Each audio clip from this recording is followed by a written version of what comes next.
We're always told that to be happy, we need to add more to our lives, right? More success, more stuff, more followers. But what if the real secret to happiness is actually the complete opposite?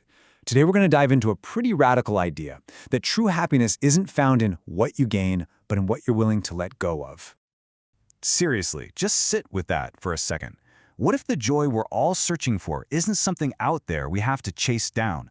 What if it's already right here inside of us, just buried under the weight of everything we're clinging to so tightly?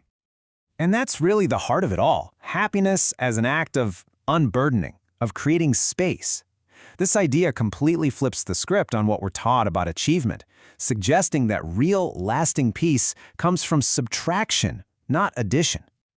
So here's our roadmap to get there. We'll start by silencing the external noise. Then we'll move inward to win those battles in our own minds.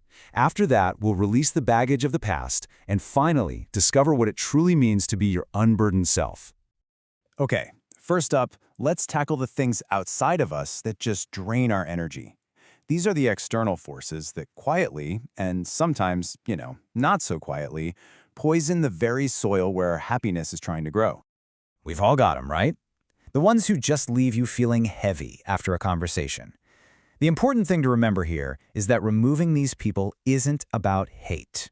Not at all. It's a profound act of love for yourself and for the life you're trying so hard to build.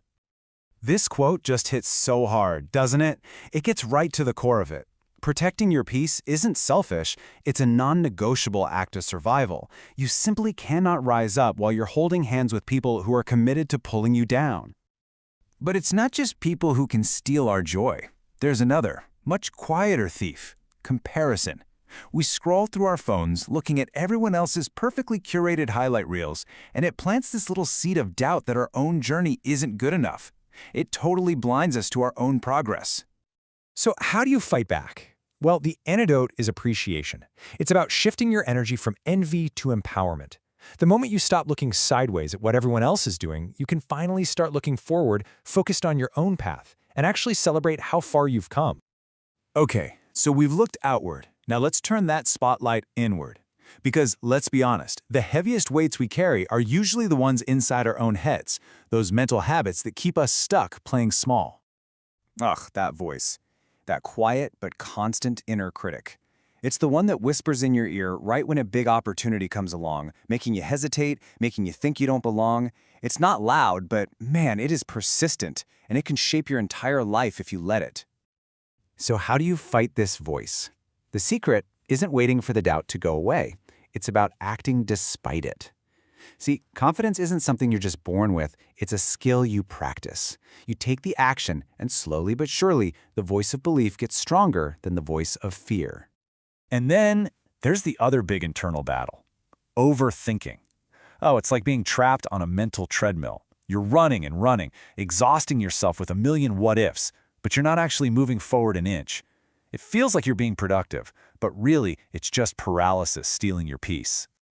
All right, beyond the external noise and the internal battles, there's one more layer to peel back: the baggage.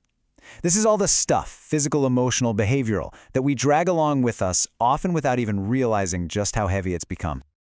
Think about the clutter in your house for a second. It's not just a mess, right? It's like trapped energy.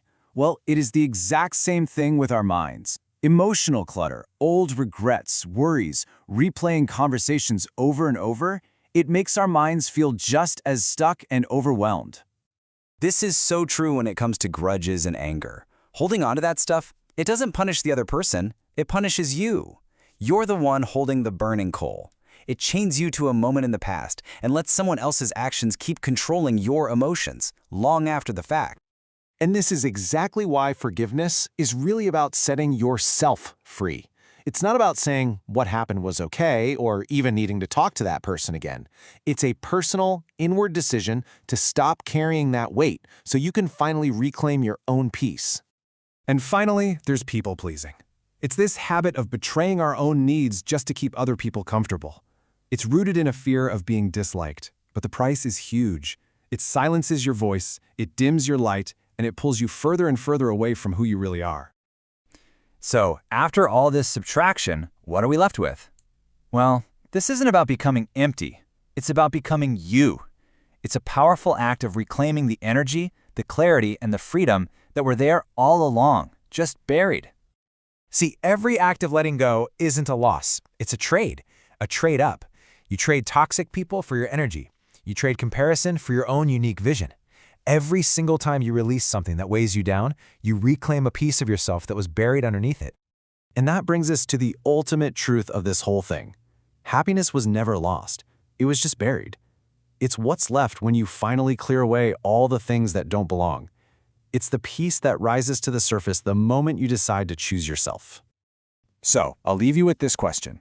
After walking this path to an unburdened self, what's the first thing you are ready to let go of? The choice is yours, and so is the freedom waiting on the other side.